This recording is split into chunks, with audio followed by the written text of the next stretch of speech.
Hello बच्चों, welcome to the YouTube channel of Aakash Hindi. बच्चों, जैसा आप जानते हैं कि जे एडवांस का पेपर बहुत करीब आ चुका है, तो आज हम कुछ स्पेसिफिक पॉइंट्स के ऊपर बात करने वाले हैं जो आपको पेपर के एक दिन पहले और पेपर के दिन जिन बातों का ध्यान रखना चाहिए। और ये बहुत महत्वपूर्ण बातें हैं, इनको आप बिल्कुल वीडियो को पूरा एंड तक देखिएगा ताकि आपको ये पता चले कि सैटरडे, संडे और संडे को पेपर के बाद आपको किन किन बातों का ध्यान रखना चाहिए ताकि पेपर में कोई दिक्कत नहीं आए। मेरे साथ हैं ऋषि सर, केमिस्ट्री गुरु एट आकाश। हेलो बच्चों।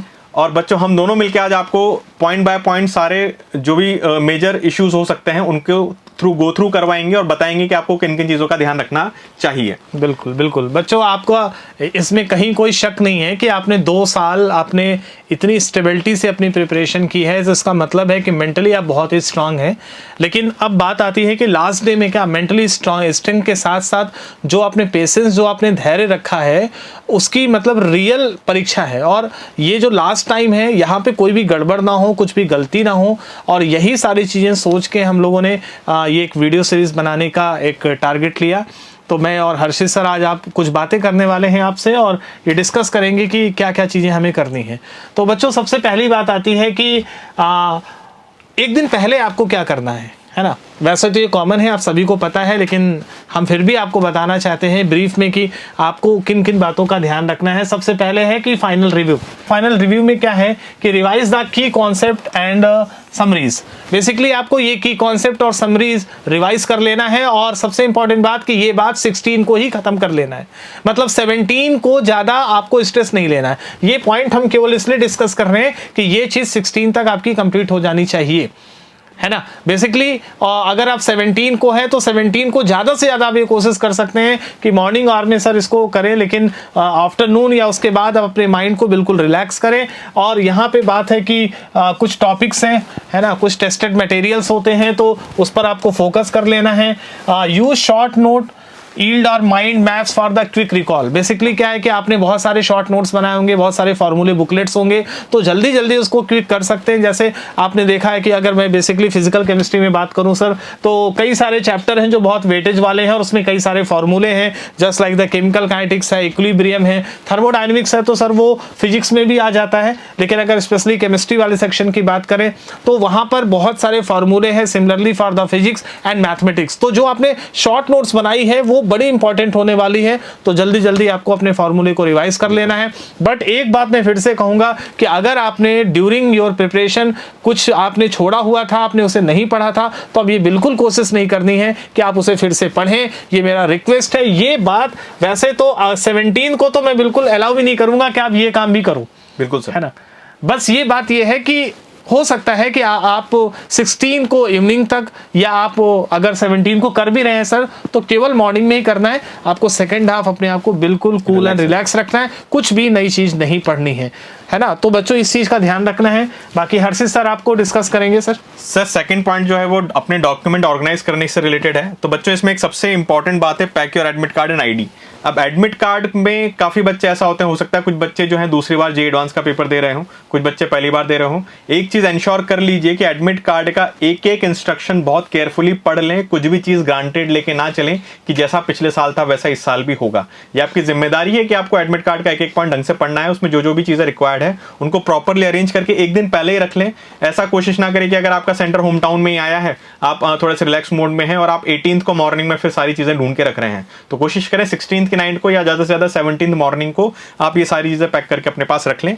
और साथ साथ एग्जाम का जो सेंटर है वो भी एक दिन पहले ही देख के आ जाएं। भले ही आप पूरे कॉन्फिडेंट हैं कि हाँ, मैं ये सेंटर मेरा देखा हुआ है, मैं इसको ऑलरेडी जानता हूं, फिर भी इसमें कोई बुरी बात नहीं है, आप उसको विजिट करके आ सकते हैं। और अगर आपने नहीं देखा है, आप नए शहर जा रहे हैं, तब तो ये बिल्कुल बनता है कि एक दिन पहले उसको देखा है, रूट की अच्छे से जानकारी ले लें और पॉसिबल है तो एक आध ऑल्टरनेट रूट भी पता करके रखें। बाय चांस अगर कभी कुछ इशू आता है तो ऑल्टरनेट रूट भी आपको पता रहे कि दूसरा रास्ता इसका क्या है।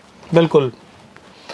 बेसिकली यहाँ पे जो एडमिट कार्ड वाला सेक्शन है सर, अभी आपने बात की थी कि आईटी कानपुर में कुछ नोटिफिकेशन रिलीज किया था और उसमें कुछ बच्चों के आईडी कार्ड में हो सकता है कि फोटो उनकी ब्लर आ रही है या सिग्नेचर की कोई प्रॉब्लम है, तो आपको परेशान नहीं होना है। इस पार्ट पे हमने वीडियो रिलीज भी कर दिया है कि वहाँ पे सेंटर पे कोई दिक्कत आपको आने वाली नहीं है। आईटी के पास रिकॉर्ड है, डेटा है, तो वो आप आइडेंटिफाई हो जाएगा, आपको बहुत परेशान होने की जरूरत नहीं है। Get enough the rest. है ना। आपको रेस्ट, मतलब ये बात बहुत कॉमन है, ये बात अभी अपन ने बोली भी थी, अपन ने डिस्कस किया था कि आपको एक दिन पहले, मतलब एग्जाम के एक दिन पहले कंप्लीट रेस्ट लेना है, कोई भी स्ट्रेस नहीं लेना है, कोई भी नई चीज नहीं पढ़नी है, and sleep at least 7-8 hour at the night before, है ना। तो ये बहुत इंपॉर्टेंट बात होती है कि आपको कम से कम 7 से 8 घंटे की स्लीप प्रॉपर लेनी होगी, है ना। आप ये स्ट्रेस में ये नहीं कि रात में जाग रहे हैं कल का पेपर कैसा होगा, क्योंकि ये नेचुरल होता है ना। जब प्रेशर होता है तो सर प्रेशर में क्या होता है, दो चीजें होती है। एग्जाम का प्रेशर होता है, अगर हमारा जो हम ड्यूरिंग आवर स्टडी जब एग्जाम का प्रेशर होता है तो नींद बहुत आती है, और जब रिजल्ट का प्रेशर होता है तो नींद नहीं आती है। तो ये बड़ी समस्या है कि नींद नहीं आती है, तो ये आपको फॉलो नहीं करना, जो भी होगा सबसे बेस्ट होगा। इसलिए कंप्लीट आपको स्लीप लेनी है, बहुत इंपॉर्टेंट बात है। और यहाँ पे देखिए, avoid the last minute cramming that could disturb your sleep, है ना। बात वही चल रही है कि कुछ भी ऐसा नहीं करना है जो आपकी कोई ओवर थिंकिंग नहीं करना है, क्या होगा कल, क्या होगा कैसे होगा। इसीलिए तो हम ये वीडियो लेके आए हैं कि आपको एक दिन पहले ही सब कुछ प्रिपेयर करके रखना है, कुछ भी भागा दौड़ी में कुछ नहीं करना, स्ट्रेस नहीं लेना। और लेट नाइट स्टडी बिल्कुल अवॉइड करनी। ऐसा नहीं है 17 की रात को आप 2-2, 3-3 बजे तक बैठ के पढ़ रहे हैं, आपको प्रॉपर सो जाना है, क्योंकि अगले दिन 9 बजे एग्जाम चालू हो जाएगा, तो सेंटर पर भी आपको जल्दी पहुंचना है, 6, 6:30 तक उठ जाना है, सेंटर अगर पास ही है तो बिल्कुल इस चीज़ का ध्यान रखें, ज़्यादा लंबे समय तक रात को ना जगें। फिर अगला पॉइंट जो है वो है आपके खाने से रिलेटेड। अगर आप अपने ही घर पर हैं तब तो होममेड फूड ही आपको लेना है। 17 को कुछ ऐसा ना लें जिससे आपका जो डाइजेस्टिव सिस्टम है उस पर कोई नेगेटिव इम्पैक्ट आ जाए, आपकी हेल्थ रिलेटेड कुछ इश्यूज हों। अगर आप कहीं बाहर जा रहे हैं, तो दूसरे शहर जा रहे हैं, तो भी कोशिश ये करें कि ऐसी जगह से ही खाना खाएं जहां से आपको हाइजीन का आपको प्रॉपर कॉन्फिडेंस रहता है, और फ्रूट्स वगैरह इंटेक आप थोड़ा बढ़ा सकते हैं। हैवी फूड ना लें, सिंपल रोटी दाल सब्जी यही तरह का खाना खाएं, ठीक है, जो आपको डेली रूटीन में आप जो खाना खाते हैं। बाहर जा रहे हैं तो उन बच्चों के लिए स्पेशल है कि वहाँ कुछ हैवी फूड ना लें, ठीक है, लाइट फूड ही लें। और जो पानी है, जानते हैं आप गर्मी का समय है, तो पानी बच्चों प्रॉपर पीना है, अपने को हाइड्रेटेड रहना है, और पानी की कमी अपने अंदर नहीं रहनी चाहिए। प्रॉपर स्ट्रेस की वजह से ऐसा नहीं हो कि आप पानी पीना भूल जाएं, पानी पीते रहें। सो अगला पॉइंट है बच्चों, प्लान वेल। ये बहुत इंपॉर्टेंट बात है, plan when to wake up and leave for the exam. इसीलिए हम बोल रहे हैं कि आपको एक दिन पहले अपने सेंटर को विजिट कर लेना है। उसका पर्पस ये नहीं है कि वो सेंटर कहाँ है केवल ये देखना, उसका पर्पस ये भी है कि आप जहाँ पर स्टे कर रहे हो और आपका जहाँ सेंटर है कितना टाइम लगता है। और ये प्रॉब्लम, मतलब ये बहुत बार सर ये प्रॉब्लम आई है, नीट में भी आप ये प्रॉब्लम आप देखते हो कि 1 मिनट 2 मिनट भी अगर लेट होता है तो अलाउ नहीं किया जाता है। और वैसे भी आप भारत के वन ऑफ द मतलब बहुत ही टफेस्ट एग्जाम को आप फेस करने जा रहे हो, तो डेफिनेटली बहुत डिसिप्लिन होना पड़ेगा। और इसीलिए कितना डिस्टेंस लग रहा है वो आप कैलकुलेटिव होना चाहिए, सारा कुछ सब कुछ पता होनी चाहिए, कितना टाइम लग रहा है, ट्रैफिक क्या होता है। और इसीलिए एक दिन पहले जब आप जाओगे तभी इस चीज को आप गेस कर पाओगे। तो ये बहुत इंपॉर्टेंट बात है। Set up multiple alarm if you are worried about the over sleeping.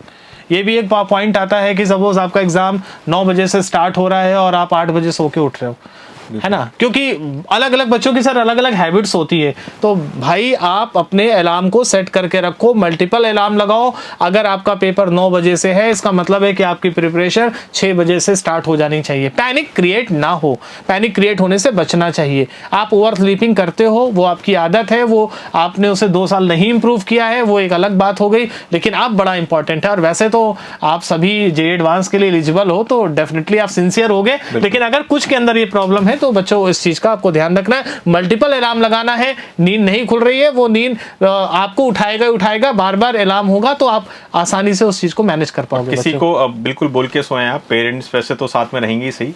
देखिए ये कुल मिला के आपको एक दिन पहले का जो रूटीन है बहुत नॉर्मल रूटीन रखना है, बहुत ज्यादा आपको स्ट्रेस नहीं लेना है। एक दिन पहले जो आप नॉर्मल रूटीन वर्क करते हैं वैसा रहें, रिलैक्स रहें। एग्जाम का बहुत ज्यादा प्रेशर भी फील ना करें कि एग्जाम में तो ज्यादा ओवर कॉन्शियस हैं, बिल्कुल, या बहुत ज्यादा रिलैक्स्ड है। नॉर्मल रूटीन जो आपको रखना है वो रखना होता है, बस उसके पॉइंट ऑफ व्यू से आप रहेंगे। और बाकी आप समझदार हैं कि प्रॉपर स्लीप लेंगे और टाइम से उठ जाएंगे, तो फिर पैनिक क्रिएट नहीं होगा, ठीक है। देन लास्ट है कि कोशिश ये करें कि अगर आपके पेरेंट्स अवेलेबल हैं, कोई गार्जियन अवेलेबल है, तो वो आपके साथ सेंटर तक पहुंचे। ऐसा ना हो, इस चीज़ को अवॉइड करें कि आप अकेले ही सेंटर पे जा रहे हैं। अपने किसी गार्जियन को, किसी आपके फादर मदर पेरेंट जो भी अवेलेबल हैं उनके साथ ही कोशिश करें सेंटर विजिट करके आएँ। और अगर अकेले हैं और कोई फ्रेंड है तो कोशिश करें फिर ग्रुप में फ्रेंड के साथ जाएं। सोलो ट्रैवल जहां तक है उतना अवॉइड कर सकते हैं आप। बिल्कुल। और से एक और बात है बच्चों, अपने पास कैश अमाउंट जरूर रखना। बिल्कुल बिल्कुल, ये बहुत इंपॉर्टेंट बात है। ये डिजिटल पेमेंट का मोड आजकल हम लोग नॉर्मली इग्नोर करते हैं, बट बच्चों कैश अमाउंट आप जरूर रखना, ठीक है ना बच्चों। फिर जो बच्चों स्ट्रेटेजी है वो है 18th मई की, कि 18th मई जिस दिन आपका एग्जाम है उस दिन आपको किन किन चीज़ों का ध्यान रखना है। तो पहला पॉइंट मैं यहाँ पर बताता हूँ कि जो है आप जो अटायर पहन के जा रहे हैं, जो कपड़े पहन के जा रहे हैं वो कंफर्टेबल होने चाहिए। बहुत हैवी कपड़े नहीं पहन के जाएं क्योंकि गर्मी का वक्त है। वैसे तो सेंटर्स प्रॉपर एयर कंडीशनड होंगे क्योंकि कंप्यूटर बेस्ड एग्जाम है, तो आपको इस तरह की कोई दिक्कत आनी नहीं चाहिए। फिर भी कोशिश यही करें कि कंफर्टेबल जो है कपड़े पहन के जाएं जिसमें आप लंबे समय तक ध्यान रखें। आपको 6 घंटे वहां पर बैठना है, 3-3 घंटे 2 बार, तो आप कंफर्टेबल कपड़े ही पहन के जाएं। बिल्कुल। रिपोर्ट ऑन द टाइम, बिल्कुल टाइम पे ही पहुंचना है। ये बहुत इंपॉर्टेंट बात है कि आपको एडमिट कार्ड में भी पूरा क्लियरली मेंशन होता है, उसके इंस्ट्रक्शन में मेंशन होता है ना। स्टे काम एंड कॉन्फिडेंट, ये बहुत इंपॉर्टेंट बात है क्योंकि भाई आपको शांत रहना है, किसी से कोई डिस्कशन नहीं करना है। एग्ज़ाम हॉल में पहुंचने से पहले आपको किसी फ्रेंड से कोई डिस्कशन नहीं करना है, किसी से नहीं करना है कि क्या टॉपिक छूट गया है, तुमने ये पढ़ लिया, मैंने ये नहीं पढ़ा, सामने वाले ने बोला कि तुझे ये पढ़ना चाहिए, अब आप स्ट्रेस में आ गए। तो ऐसा नहीं है कि वही चीज़ आपसे पूछी जाएगी। तो बिल्कुल आप काम रहें, कॉन्फिडेंट रहें, आपकी जो प्रिपरेशन है वही परफेक्ट है, उसी पर बेस्ड है, उसी पे भरोसा रखें। और इस चीज़ का भी बच्चों बिल्कुल ध्यान रखें कि एक नर्वसनेस आना बड़ा कॉमन होता है, पर इस चीज़ का ध्यान रखें कि सबके साथ वही हालत है। ऐसा नहीं कि आप अकेले ही नर्वस हैं, सबके मन में थोड़ा डर है आईआईटी की परीक्षा को लेके। तो मन को शांत रखें, कॉन्फिडेंस रखें अपनी प्रिपरेशन के ऊपर, और ये मान के चलें कि जो स्थिति आपकी वही सबकी स्थिति है और इसी स्थिति में हमको बेहतर से बेहतर करके आना है। अगला पॉइंट जो होता है वो होता है प्रायोरिटाइज स्ट्रॉन्ग सब्जेक्ट्स। जैसे ही आप पेपर स्टार्ट करते हैं अपना, तो आपके जो स्ट्रॉन्ग सब्जेक्ट्स हैं उन पर पहले फोकस करें, ठीक है, उनको पहले लें। आप अभी तक जो एग्जाम अटेम्प्टिंग स्ट्रेटेजी आपने अभी तक फॉलो की है उस पर कॉन्फिडेंस रखें। काफ़ी बच्चे ऐसा होते हैं कि लास्ट मोमेंट पर जैसे ही पेपर स्टार्ट होता है वो रैंडमली नई चीज़ें करने लग जाते हैं, उन चीज़ों को अवॉइड कर देते हैं जो पिछले 1.5-2-1 साल की प्रिपरेशन में उन्होंने की थी। तो उस पर कॉन्फिडेंस रखें, दिमाग शांत रखें और इस तरह से अज्यूम करें कि आपकी कोचिंग का ही एक और पेपर है और आपको उसी कॉन्फिडेंस के साथ और उसी स्ट्रेटेजी के साथ अटेम्प्ट करना है जैसे आप अभी तक करते हुए आए हैं। बिल्कुल। और एक और पॉइंट है कि इंस्ट्रक्शन को कंप्लीटली बहुत अच्छे से पढ़ना है। बिल्कुल सर, क्योंकि आईआईटी कानपुर पेपर बनाने जा रहा है सर, और वो पैटर्न में कुछ भी बदलाव कर सकता है, कुछ भी चेंज कर सकता है। इंस्ट्रक्शन को केयरफुली रीड करना, ये मत सोचना कि मेरा टाइम लॉस हो रहा है। ये पहला एक बहुत इंपॉर्टेंट बात है। दूसरी बात, पेपर स्टार्ट करने से पहले जब आप पेपर स्टार्ट करें, थारोली एक बार पेपर को देख लें, क्योंकि उससे आपको आइडिया लग जाएगा कि इजी क्वेश्चंस कौन से, मॉडरेट कौन से और डिफिकल्ट कौन से, है ना। तो इस पर अभी अपनी बात करेंगे, है ना। और सबसे पहले कि इजी क्वेश्चन ही पहले अटेम्प्ट करना है। मतलब क्या होता है ना कि आपको ये जो गेम है ना, जो जे एडवांस का एग्जाम है, ये केवल आपके नॉलेज का एग्जाम नहीं है बच्चों। इस बात को आप समझने की कोशिश करो, ये माइंड गेम है और आपको जो उसमें विन होगा, जो एक्सेल करेगा वही जीतेगा। तो भैया आपको इस बात को उससे क्वेश्चन से कंपीट नहीं करना है।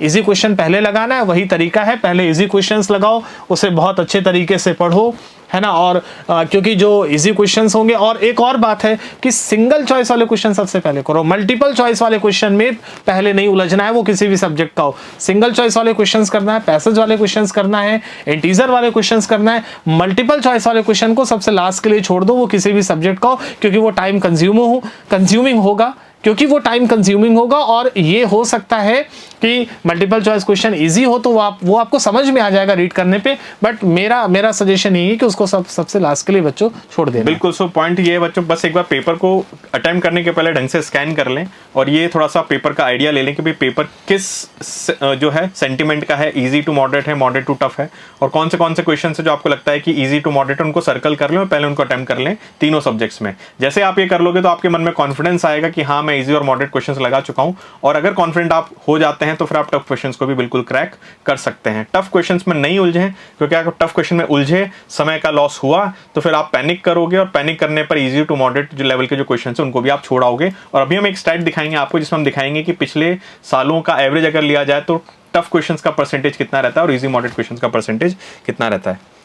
लास्ट पॉइंट बच्चों जो है वो डोंट पैनिक की अगर अपन बात करते हैं तो देखिए काफ़ी चीज़ें ऐसी होती है जो हमारे हाथ में नहीं होती है। आप एग्जाम सेंटर पे अगर गए हैं, आपका सीबीटी बेस्ड पेपर है, अगर कंप्यूटर सिस्टम में कोई इशू आ जाता है, पावर कट हो जाता है, वैसे नहीं होता है। जेई एडवांस एक बहुत प्रेस्टिजियस एग्जाम है और इसके अंदर इन चीज़ों का ध्यान रखा जाता है। फिर भी लास्ट ईयर कुछ केसेस मेरे स्टूडेंट्स के सुनने में मुझे आए हैं जिनके यहाँ पर था कि काफ़ी गर्मी हो गई थी, एसी वर्क नहीं कर रहा था या थोड़ा सा पावर कट हो गया था। पैनिक नहीं करें और ना ही वहाँ पर किसी से अननेसेसरी डिस्कशंस में उलझें इन्विजिलेटर वगैरह से कि मुझे दिक्कत हो रही है, ऐसा है है, आपको देखिए इन चीज़ों को इग्नोर करते हुए बस पूरा फोकस इस बात पे रखना है कि आपको पेपर ढंग से करना है। अगर आपका कोई टाइम का भी लॉस हुआ है तो आप उस चीज़ को इग्नोर करिए और जितना टाइम आपके पास बचा है उसमें बेहतर से बेहतर करने की कोशिश कीजिए।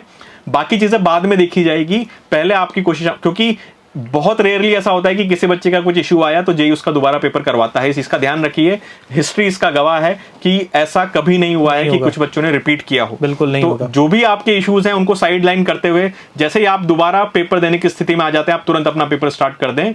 हो सकता है आपको एंड में एक्स्ट्रा टाइम दे दिया जाए या उसका जो भी होता है वो बाद में होगा। अभी अपना एम ये रहना चाहिए कि हम इस पेपर में जो बचा हुआ समय उसके अंदर अच्छे से अच्छा करें, टाइम का ध्यान रखें और मन को शांत रखें, पैनिक ना करें ताकि पेपर नहीं बिगड़े। बिल्कुल बिल्कुल सर। लास्ट ईयर मैं आपको बच्चों बता दूं, लास्ट ईयर में साउथ के कई सारे सेंटर में ऐसा हुआ था, स्पेशली जयपुर में भी ऐसा हुआ था कि हीटिंग की वजह से, ओवर हीटिंग की वजह से सिस्टम कम काम कर रहा था, बच्चों को टाइम कम मिला, लैग कर रहा था, कहीं कुछ जगह पे सिस्टम बंद भी हो गया, लेकिन जेई ने दोबारा एग्जाम नहीं कराया। हालांकि जेई ने ये बात क्लियरली आईटी कानपुर ने बोला है कि हम पूरी कोशिश कर रहे हैं कि हम जो बेस्ट टेस्टेड जो भी सेंटर है वहीं पे आपका सेंटर गया है, तो आप इससे रिलैक्स रहें और सर ने जो बताया उसको पूरी तरह से बच्चों फॉलो करें। देन फिर ड्यूरिंग ब्रेक 9 से 12 और 2:30 से 5:30 के बीच का जो 2.5 घंटे का समय है, सर बच्चे उसमें क्या करें आप प्लीज बताइए। बहुत इंपॉर्टेंट बात है कि ये जो ब्रेक होता है ना, ये बड़ा सर गेम चेंजर होता है। बिल्कुल सर। मतलब गेम चेंजर इसलिए होता है क्योंकि बच्चे को तुरंत रिजल्ट चाहिए होता है, एज ही ऐसी होती है कि उसको तुरंत रिजल्ट चाहिए होता है। तो फर्स्ट एग्जाम देने के बाद वो जैसे ही सपोज बाहर निकलता, उसको पेरेंट्स मिल गए, अब पता चला पेरेंट्स के पास मोबाइल है तो उसने अपने किसी दूसरे दोस्त को फोन लगा लिया, या हो सकता है उसका कोई फ्रेंड है उसी सेंटर पे, उसने भी दिया, डिस्कशन करने लगे तेरा कैसा हुआ। अब वो जो मेंटल स्ट्रेस क्रिएट होता है ना सर, इसमें अच्छों का पेपर बिगड़ जाता है। बिल्कुल। मतलब ये कसम खा लो कि मुझे शाम तक मोबाइल यूज़ नहीं करना है, मुझे किसी से कोई बात नहीं करनी है, मुझे अपना पेपर अपने बेस्ट तरीके से देना है। आगे अभी मैं आपको बताऊंगा कि परसेंट कितना इम्पॉर्टेंट होता है, और आप मतलब आपने 100% या 90% या 80% किया है या नहीं किया है, तो पता चला आपके दिमाग में चल रहा है कि मैंने तो 50% ही किया है ना, 80% नहीं किया। तो बेटा ये जेई मेंस नहीं, जेई एडवांस है और यहाँ पर हर एक क्वेश्चन बहुत मायने रखता है। तो किसी से कोई डिस्कशन नहीं करना क्योंकि वो पैनिक क्रिएट करेगा, स्ट्रेस क्रिएट करेगा। आसान भाषा में जैसे ही आप अपना पेपर देके बाहर आते हैं, पेपर को फोल्ड करके पेरेंट अपने बैग में रख दे और उस पेपर को देखना ही नहीं है। दोबारा अगला पेपर है, प्रिजर्व योर एनर्जी, आपको अपनी एनर्जी बचानी है। अननेसेसरी डिस्कशंस में पेरेंट्स के साथ, फ्रेंड्स के साथ अपनी एनर्जी कंज्यूम नहीं करनी है, रिलैक्स करने का टाइम है। तो जैसे आप सबसे पहले एक हल्का खाना ले लें, ऐसा नहीं हो कि आप कुछ खा भी नहीं रहे हैं, बहुत लाइट फूड लें, पेट भर जाए पर आलस नहीं आए, नींद नहीं आए। हैवी फूड लेंगे तो फिर थोड़ी सी आपको आलस की समस्या हो सकती है, नींद आने की समस्या हो सकती है, तो उसको अवॉइड करें। हल्का फूड लें और लाइट फूड लें। होममेड फूड अगर अवेलेबल हो जाता है तो सबसे बेस्ट तो वही है। बिल्कुल, मतलब बाहर का पूरी तरह से अवॉइड कर ले सर। अक्सर क्या होता है, बाहर बच्चों को लगता है कि जूस पी लेते हैं सर, वो हाइजेनिक होता ही नहीं है सर। कि आप सोचे कि मैं जूस पी लूँ, हाइजेनिक नहीं होता। तो पूरा हाइजेनिक जो फूड है वही खाना है, हाइजीन को प्रॉपर यूज़ करना है और बाहर की चीज़ों को अवॉइड ही करना है बच्चों, यही इंपॉर्टेंट बात है। और लास्ट पॉइंट है फिर, अगर आप जैसे इसमें अब इंपॉर्टेंट बात बच्चों एक ये है, जो आप एग्जाम स्टार्ट होने के पहले देखें, अपने पेरेंट्स अगर आपके साथ हैं तो उनको एक जिम्मेदारी दे दें। वैसे पेरेंट्स अपने आप में भी बहुत समझदार होते हैं। अगर आप 12 से 2:30 बजे के बीच में घर नहीं जा पा रहे हैं तो आसपास ये जगह आइडेंटिफाई करके रख लें जहां पर आप थोड़ा सा रिलैक्स कर सकते हैं, जहां पर छाया की व्यवस्था हो, ताकि आप धूप में ना खड़े रहें, अदरवाइज आप थोड़ा सा स्ट्रेस आउट हो जाएंगे। तो जहां पर प्रॉपर छाया हो ऐसी जगह आइडेंटिफाई करके रखें जहां इतनी गर्मी ना हो। और अगर वहां आपको मौका मिलता है तो आप थोड़ी देर का एक पावर नैप भी ले सकते हैं, जिससे आपका माइंड वापस से रिफ्रेश हो जाए अगले पेपर के लिए। बिल्कुल बिल्कुल बच्चों, यहाँ पे बहुत इंपॉर्टेंट बात है। पावर नैप की बात इसलिए की जा रही है क्योंकि इस 2 घंटे के बीच में हमारे दिमाग में सर ये चलता है कि कुछ रिवाइज कर ले। बिल्कुल सर, कुछ फॉर्मूला रिवाइज कर ले, तो यकीन मानो बच्चों वो आपको केवल स्ट्रेस देगा। इसलिए आप अपने आप को रिलैक्स रखो, बिल्कुल काम रखो, और आप किसी से ना डिस्कशन करना है। कोशिश करो 1 घंटे आराम करो, अपने पेरेंट्स को बता लो, वो आपको उठा देंगे। अकेले हो तो इन चीज़ों का ध्यान रखना है ना। तो ये सारी चीज़ें हैं, कोई भी डिस्कशन नहीं, कोई भी पढ़ाई नहीं, कोई भी रिवीजन नहीं, बस आपको अपने टेस्ट के लिए फाइनल प्रिपेयर होना है, फिर से री एनर्जाइज करना है अगले टेस्ट के लिए बच्चों। फिर बच्चों जैसा आपसे कहा था एग्जाम के बाद क्या करना है, तो पोस्ट एग्जाम की अगर अपन बात करेंगे तो अब आपको जो भी डिस्कशन करना है, सबसे पहले तो आपके जो टीचर्स हैं आप अपने टीचर से कनेक्ट करें जिन्होंने आपको साल 2 साल पढ़ाया है, और उन्हीं का गाइडेंस फॉलो करें और उन्हीं से पूछें कि उनके हिसाब से पेपर कैसा रहा। ठीक है, वही आपको सबसे अच्छा गाइडेंस देंगे। बिल्कुल। और सर मैं बच्चों एक बात और बता दूं कि आपका जैसे ही पेपर ख़त्म होता है तो उसके बाद स्पेशली आकाश की मैं बात करूं तो सर हमारे चैनल पे एक्सपर्ट पैनल डिस्कशन भी आएगा कि पेपर कैसा रहा, उसकी स्ट्रेटजी कैसी रही, क्या एक्सपेक्टेड है। तो उसके लिए आपको एक सही गाइडेंस, बिल्कुल ऑथेंटिक गाइडेंस आपको मिल जाएगा। पेपर के बाद आपको लाइव सेशन भी मिलेगा और आपको हमारे चैनल पे वीडियो भी मिलेगी। तो उसके लिए या तो एक्सपर्ट से गाइडेंस ले, अपने टीचर से गाइडेंस ले, या जो ऑथेंटिक सोर्स है केवल उनसे बातें करें बच्चों, उनसे पता करें। सेकंड पॉइंट बच्चों काउंसलिंग से रिलेटेड है। काउंसलिंग की ज्यादा से ज्यादा जानकारी रखें। काउंसलिंग कब स्टार्ट होने वाली है, रिजल्ट आने के बाद होगा ऑल्दो सब कुछ, बट रिजल्ट कब आएगा उसके बाद जैसे ही काउंसलिंग स्टार्ट होती है तो हमें इसका ध्यान रखना है कि काउंसलिंग का शेड्यूल क्या है। हम आकाश पे जल्दी ही एक डिटेल्ड वीडियो लेके आएंगे जिसमें जितने भी NITs हैं, ट्रिपल IITs हैं और IITs हैं, उनके डिफरेंट राउंड में डिफरेंट ब्रांचेस की डिफरेंट कैटेगरीज की क्या ओपनिंग और क्लोजिंग रैंक रही थी। क्योंकि जैसे रिजल्ट आएगा इस चीज़ का हमेशा ध्यान रखना, मार्क्स मैटर नहीं करते हैं, मैटर करती है रैंक। आपकी रैंक ये डिसाइड करेगी कि आपको कौन सा कॉलेज मिलेगा, आपके मार्क्स डिसाइड नहीं करेंगे कि आपको कौन सा कॉलेज मिलने वाला है। तो ये वीडियोस भी सारे हमारे इस YouTube चैनल पर टाइम टू टाइम हम अपलोड करते रहेंगे, इनको देखें। आपका जैसे ही आपको आइडिया लगता है मार्क्स का या आपकी एक एक्सपेक्टेड रैंक का आइडिया लगता है तो आप हाईलाइट करके रख सकते हैं कि कौन कौन से कॉलेजेस आपको टारगेट करने हैं, जिनकी ब्रांचेस आपके लिए सूटेबल है। डेफिनेटली। और आपको वैसे भी जैसे पेपर ख़त्म होगा तो आपको सेम डे लेट नाइट में या अगले दिन आपको पूरा पेपर का पता ही चल जाता है, आइडिया लग ही जाता है।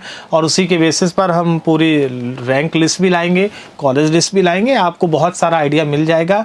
इसीलिए बात ये जो पहली बात की गई take advice from the experts, तो बच्चों इसी को फॉलो करना है, किसी और का ज्ञान नहीं लेना है, केवल एक्सपर्ट्स का ज्ञान लेना है बच्चों।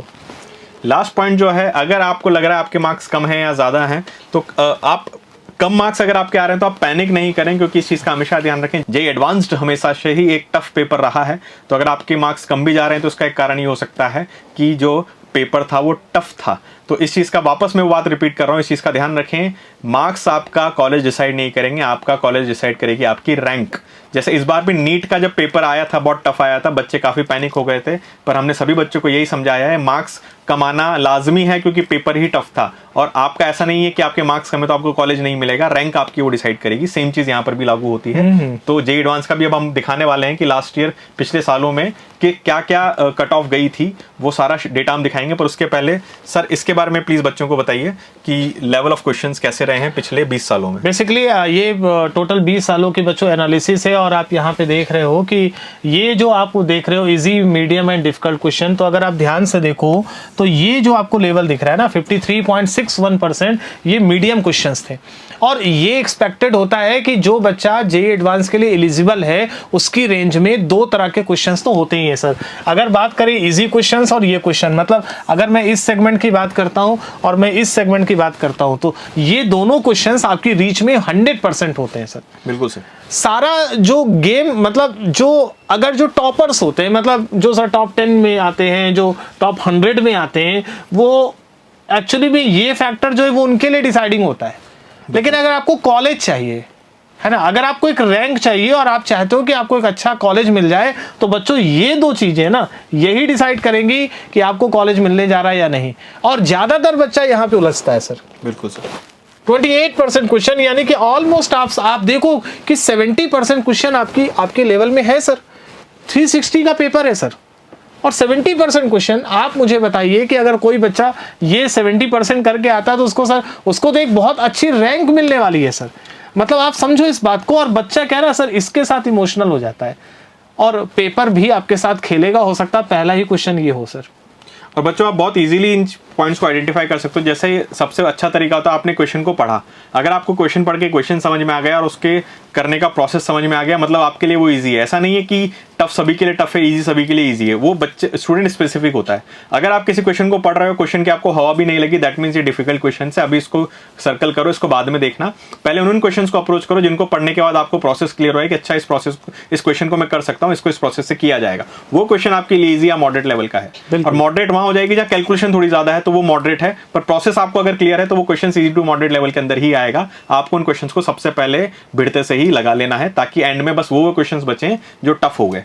तो बस आपका अगर आपने इतना कर लिया तो डेफिनेटली आप आराम से सेलेक्ट हो सकते हो और आपके ड्रीम आईटी तक पहुंच सकते हो। इसीलिए सर अपना सजेशन था कि बच्चों फर्स्ट राउंड में पूरा पेपर एक बार आप देख लो, आपको क्वेश्चन देखते ही समझ में आ जाएगा ये क्वेश्चन हमारे अप्रोच में है या नहीं है।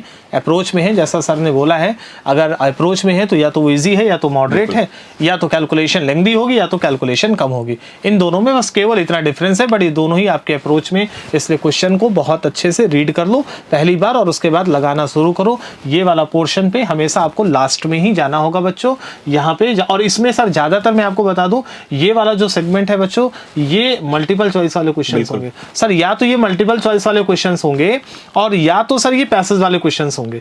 हो सकता है एक पैसेज ऐसा बने जो इस रेंज में आ जाए, है ना। लेकिन बच्चों ये जो सिंगल चॉइस वाले क्वेश्चंस हैं, मल्टीपल चॉइस वाले कुछ इसमें भी आएंगे, लेकिन बात ये है कि ये आपकी रेंज में है। तो बच्चों ये चीज आपको फॉलो करना, और ये कर लिया तो कोई भी आपका सिलेक्शन रोक ही नहीं सकता है ना सर। देन लास्ट बच्चों जो हमारा आज का लास्ट पार्ट है वो है पिछले, अगर हम जेई का ट्रेंड देखें 2010 से 2024 तक का, तो यहाँ पर आप देख सकते हैं कि हमने रैंक लिखी हुई है, रैंक 1, रैंक 10, 100, 500, तो 10,000 तक हमने बताया है कि कितने परसेंट पे कितना रैंक गया था। अब यहाँ पर हमने दो डेटा हाईलाइट कर रखे हैं, एक है 2011 का और एक दूसरा डेटा है 2018 का। ये डेटा सर क्यों हाईलाइट किए हैं, प्लीज आप बताइए। बच्चों ये डेटा हाईलाइट करने के पीछे दो रीजन है, आप देख रहे हैं 2011 और 2018, क्योंकि इस साल ये वो साल था जहां पर आईटी कानपुर ने पेपर बनाया था, और बच्चों इस साल भी आईटी कानपुर ही पेपर बनाने जा रहा है।